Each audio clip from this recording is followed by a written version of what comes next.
जब सुने के होई भोजपुरी गाना बस बजे के चाही गाना।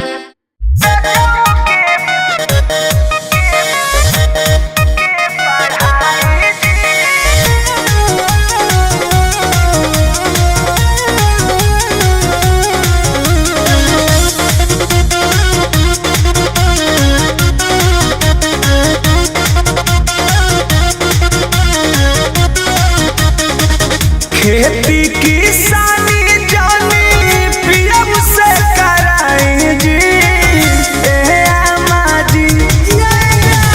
खेती किसानी जानी पियब से कराई जी अम्मा जी।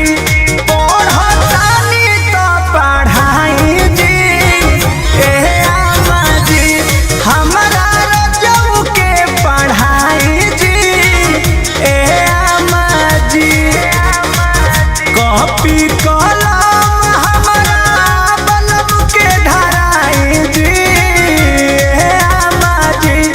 पढ़तानी तो पढ़ाई जी अम्मा जी। हमरा रजऊ के पढ़ाई जी अम्मा जी। पढ़ाइए ना जी।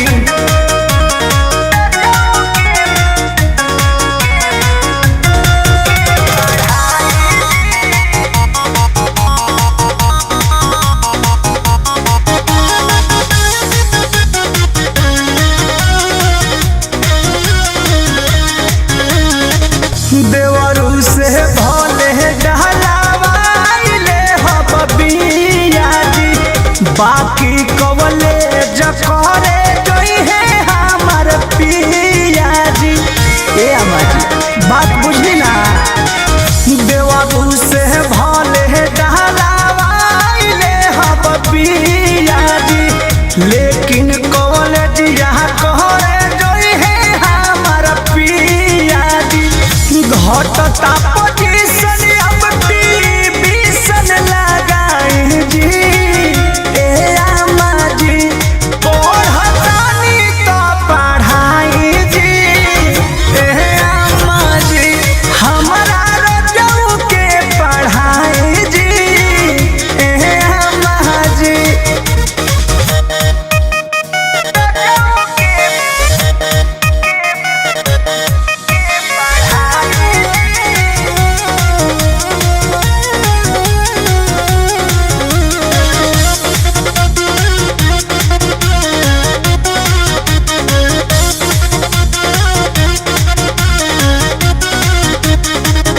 एमे ओमे पास करी है बीए जी। डॉक्टर कहल कटर चाहे बन जई है सीए जी।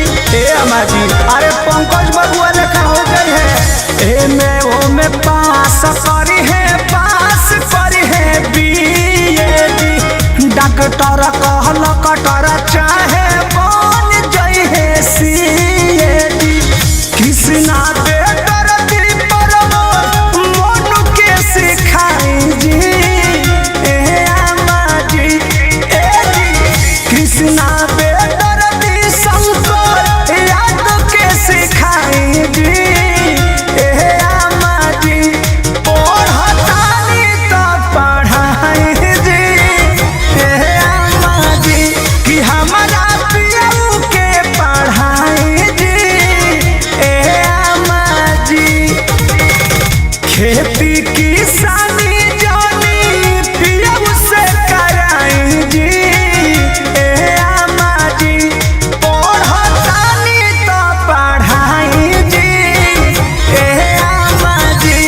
हमरा रजऊ के पढ़ाई जी अम्मा जी।